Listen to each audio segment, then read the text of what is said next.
Imagine this. You're in a relationship that completely consumes you. At times, it feels like the peak of passion, intense, electric, and full of chemistry. But then, without warning, it becomes a battlefield. Words hurt more than silence. The smallest gestures spiral into conflict. Even the simple desire to have space, to breathe, becomes a source of guilt. And still, you stay.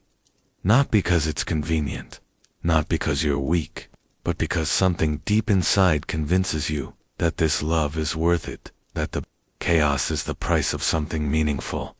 The reality is, most toxic relationships don't show their true nature at the beginning.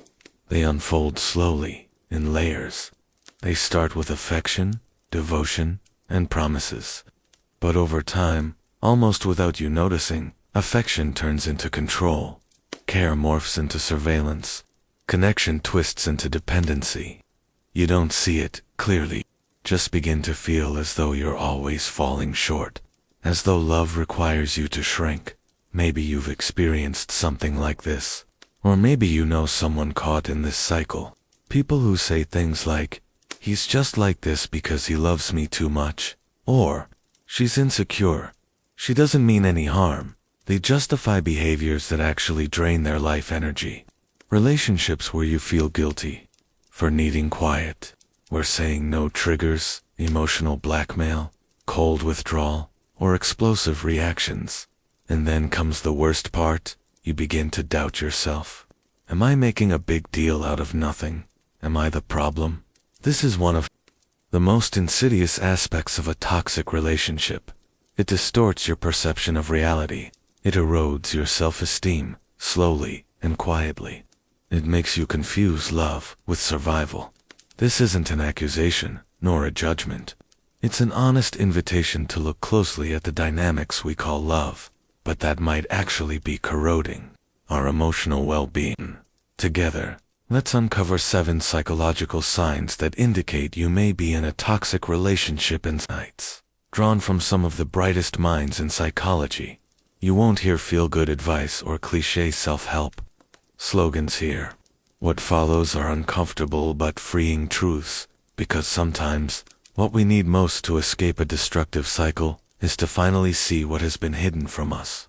If you're ready to face these truths with courage, keep going. What comes next may be painful, but it might also be the beginning of your liberation. Some of the most toxic relationships are also the hardest to leave.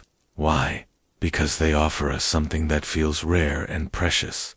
Intensity, emotional highs, passionate reunions after explosive fights, jealousy that seems to prove love. It feels like a roller coaster, each rise and fall reinforcing the belief that this must be deep and meaningful. But intensity is not the same as love, and that's one of the most dangerous myths we can believe. Freud called it the compulsion to repeat. Our unconscious drive to recreate emotional patterns from childhood. If you grew up in a home where love was unpredictable, where affection came hand in hand with pain, your brain learned to associate love with suffering. It only feels real if it confuses you, overwhelms you, or hurts you. So when you enter a relationship filled with emotional instability, you don't reject it to recognize it. It feels familiar. Erich Fromm spoke of symbiotic love, a kind of bond where two people merge into what seems like unity, but is actually a trap of mutual dependence. In this kind of dynamic, drama becomes routine. Emotional turmoil is mistaken for depth. You start to believe that if it hurts, it must mean something real. But here's the hard truth. Intensity is not love. It's imbalance. Healthy relationships are often calm, consistent, even uneventful, something that can feel boring to someone addicted to emotional highs. And that addiction is real. Your brain releases dopamine in a cycle of tension and release, creating a chemical dependency on conflict. You start craving chaos.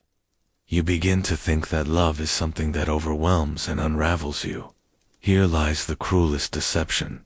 This kind of emotional bond feels so powerful because it creates the illusion of depth. You think you've found someone who moves you like no one else ever has. But in truth, what you're feeling is the reawakening of old wounds that were never healed. And the more intense the bond becomes, the harder it is to let go. Then comes another dangerous belief, the idea that you can save this person, that if you love them enough, this wild ride will finally calm down, that with time and patience, everything will fall into place. You begin to notice their destructive patterns, the emotional instability, the moments they pull away or lash out and something in you awakens. A fierce need to heal, to help, to rescue. Suddenly, your relationship is no longer just an emotional connection, it becomes a mission, a project, and without realizing it, you cast yourself as the savior. This is a deeply emotional trap disguised as altruism. The logic is subtle but persuasive. If I love him enough, he'll change. If I stay patient, she'll realize how much she's hurting me. If I endure just a little longer, everything will finally be okay. This narrative isn't really about the other person, it's about you. It's about an emotional wound within you, crying out for recognition and validation, and in its search for meaning, it transforms the other person into a mirror of your own hidden pain. Carl Jung referred to this mechanism as projection. You unconsciously cast the unresolved elements of your own psyche onto someone else.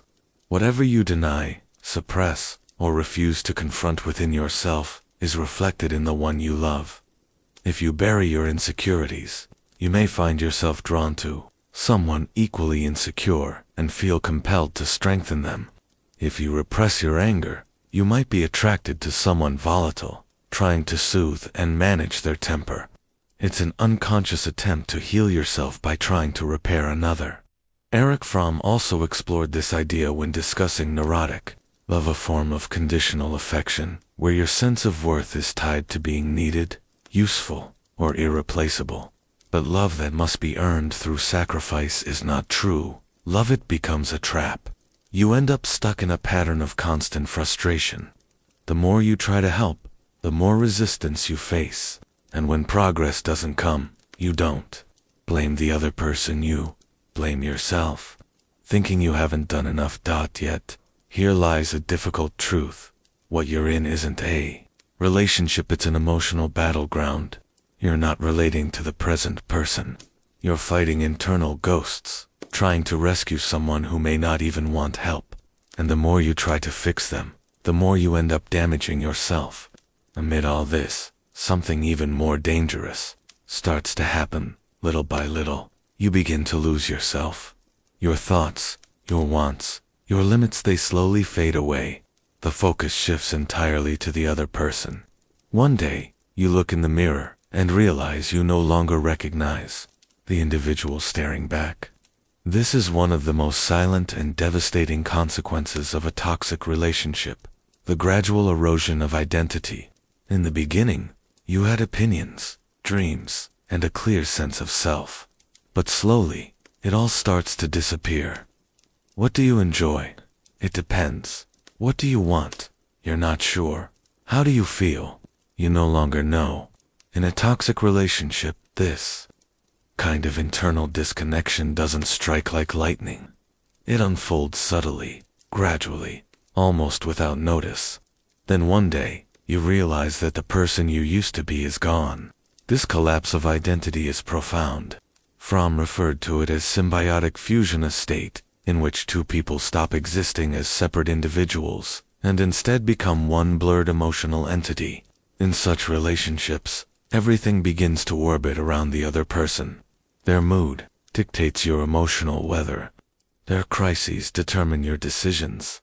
You adapt your behavior constantly to avoid conflict. You rehearse every sentence before speaking. You start giving up little parts of yourself, bit by bit, until nothing uniquely yours remains. Here, Freud's concept of ego repression becomes relevant.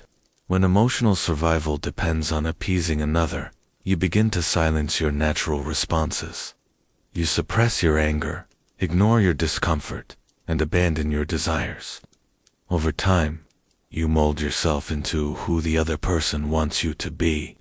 And this loss doesn't just show up in obvious ways.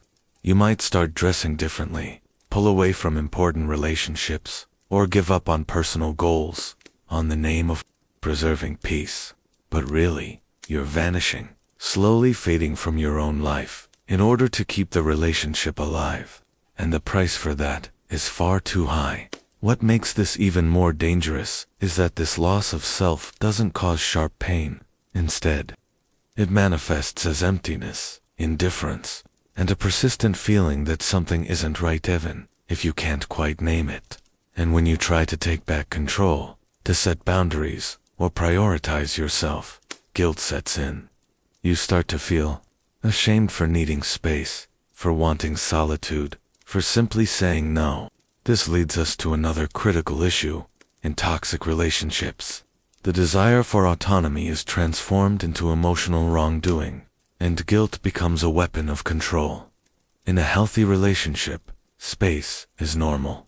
Silence is not seen as rejection. Solitude is respected. Boundaries are not threats, but signs of maturity. But in a toxic dynamic, these natural needs become forbidden acts. Asking for space becomes an accusation. Silence is interpreted as hostility. Autonomy is labeled as selfishness. And out of this distortion, guilt begins to grow. You feel bad for needing a night alone. You feel guilty for not replying to a message right away. You feel like you've done something wrong just by wanting to spend time with friends. Prioritizing your own well-being feels like betrayal, and this guilt isn't always imposed through words, it's often instilled through looks, silences, or emotional manipulation. You hear things like, "You've changed," or "You don't care anymore," or the dreaded, "If it were me, I'd never do that to you." Freud explained this dynamic with the concept of the punitive superego, a mental force that external criticisms and rules, making you feel guilty for wanting to satisfy your own needs. In toxic relationships, this internal critic is constantly reinforced by your partner's behavior. You begin to expect guilt. You censor yourself before even expressing a desire. You suppress your will to avoid the emotional fallout. It feels like living under constant surveillance, where every move must be calculated to prevent emotional backlash. The result is devastating. You stop breathing freely. You stop relaxing. You stop living authentically. You become a curated, edited version of yourself, always present, always accommodating, always on alert. And behind this forced compliance is the unconscious belief that to love is to erase yourself. But what if you're not actually responsible for the other person's emotional balance? What if the guilt you carry doesn't even belong to you? That's the next question we need to explore. What happens when you not only feel guilty for seeking distance, but also believe you are responsible for someone else's suffering? When the reason you stay isn't love, but fear that your absence might break them. If any part of what you've read here feels familiar, my ebook Beyond the Shadow delves deeper. It explores the unconscious patterns behind toxic love and provides tools to help you break free from this cycle. Have you ever considered walking away? Have you found yourself playing out the breakup in your mind, imagining a life where you reclaim your peace, your identity, but something keeps you tethered? It isn't just fear of being alone, nor is it simple guilt. It's the overwhelming weight of the other person's pain. Their suffering becomes the chain you can't break, and it's not just empathy, it's an internalized sense of responsibility that's been distorted. You carry their burdens as if they were yours. You tell yourself, "I can't leave now. They're struggling too much. They only behave this way because of what they've been through." So, you shift from being a partner to becoming a caretaker. The more fragile they appear, the more indispensable you feel. It creates the illusion that your presence is the glue holding them together, and leaving would be cruel. But is that really love? Or is it emotional captivity disguised as compassion? Carl Jung touched on this dynamic through the idea of unconscious identification with archetypes, like the martyr. When you bind yourself to someone else's suffering so deeply that you forget who you are. You're playing a story, one where you sacrifice everything to heal another, even at the cost of your own destruction. What might appear selfless on the surface is often rooted in a disconnection from your own value. Erich Fromm referred to this as neurotic love, staying not out of choice, but out of fear. Emotional dependency, or addiction. You remain not because you genuinely want to, but because you feel you have no choice. The other person's pain becomes a subtle form of manipulation, often unintentional, but powerful nonetheless. Every meltdown, every crisis, every emotional breakdown tightens the obligation you feel to stay. But here's the truth. You are not responsible for fixing wounds someone else refuses to confront. Your presence won't save them. It often just delays both your downfalls. What's even more haunting is that these dynamics feel familiar.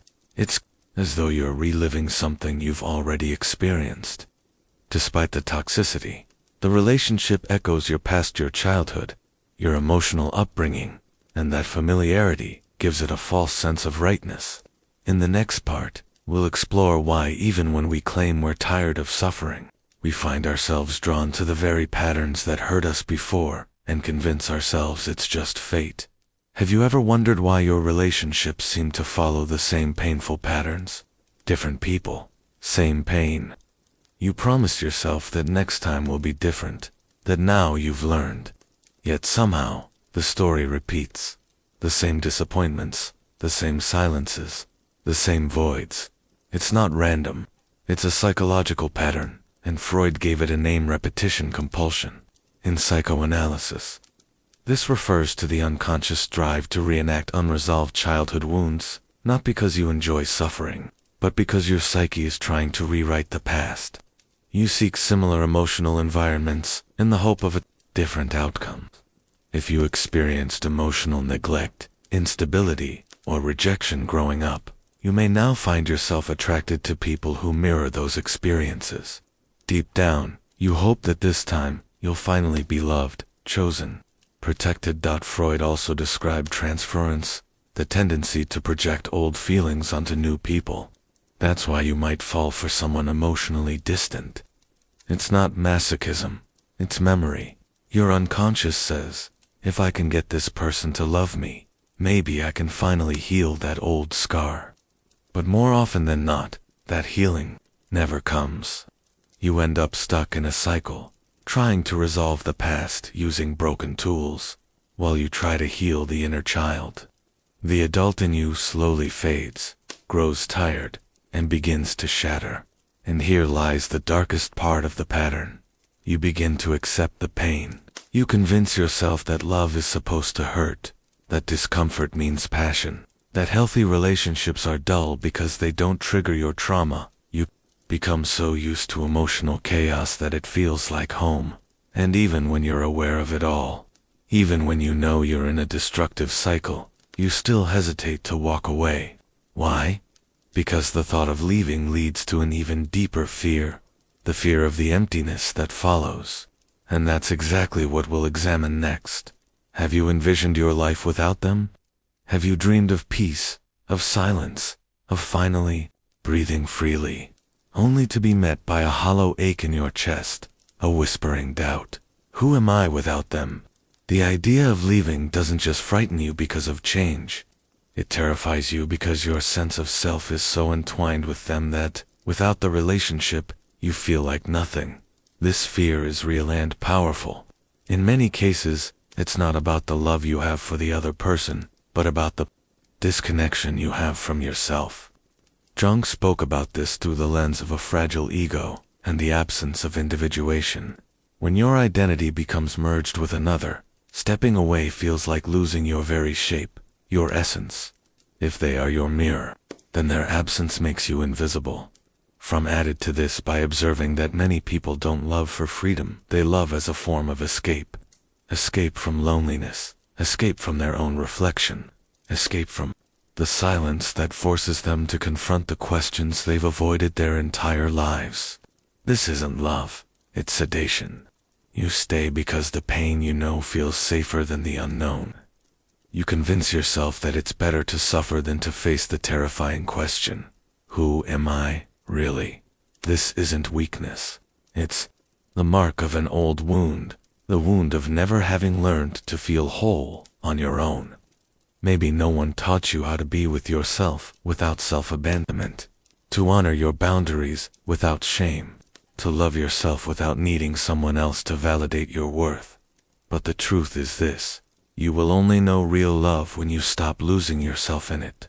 Love should not erase you, it should expand you. If that's not what's happening, then maybe it's time to stop asking what's wrong with you on. Start asking why you still call this love. You deserve better. You deserve wholeness. You deserve peace.